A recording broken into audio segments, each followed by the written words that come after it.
Today I'm reviewing the 2012 Nissan Altima.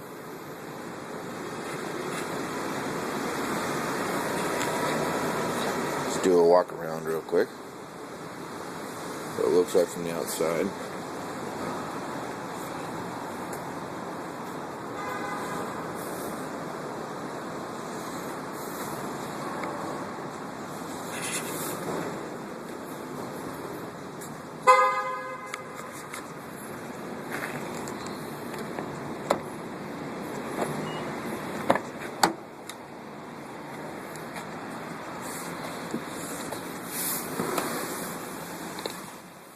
Okay,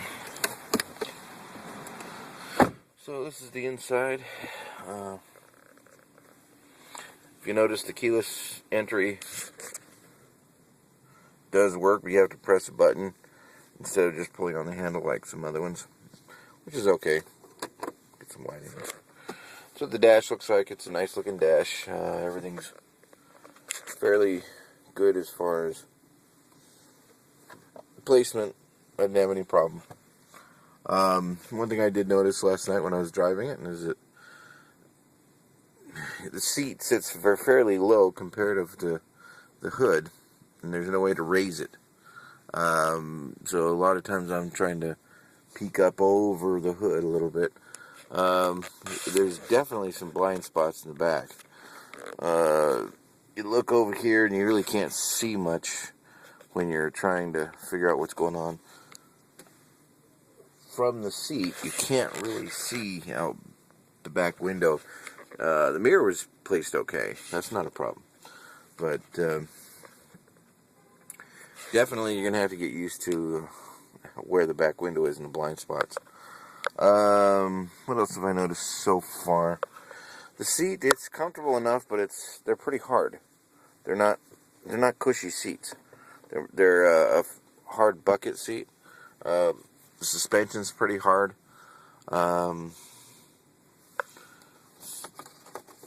Just take this down so I can see where I'm driving anyway. The gear lever, of course, you got to drive, and then you put it in here up, forward, and reverse, so you can go up and down as far as your shifting. So it's another one of the automatic manual type ideas. Of course, I don't have a CD player, so I can't test it.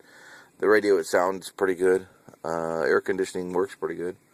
So overall, my first impressions on this car is that everything works pretty good. It looks a lot like a sports car,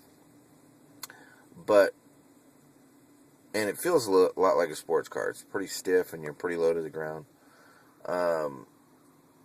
But I would say that, at least in this rental version, the engine's not very powerful. It's okay, it'll get you there, but it's not a sports car engine. So to me, so far, it looks nice, and it feels nice as far as driving, except for it doesn't give you that smile when you hit the gas. So it's almost like it's a sports car with a small engine. That's sort of what it feels like to me so far. Has the keyless start, hit the brakes. Nice and quiet like most Japanese cars. Somehow I got the blinker on.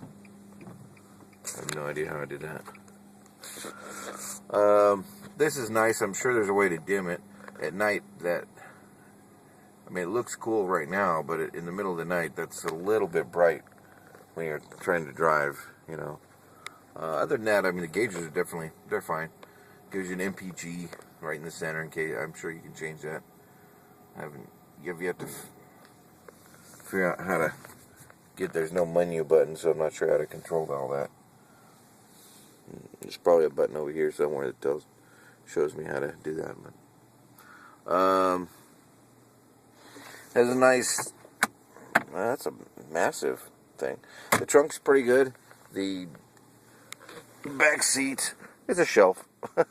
There's always a shelf. There. You could probably fit two small people back there. Or two kids or something.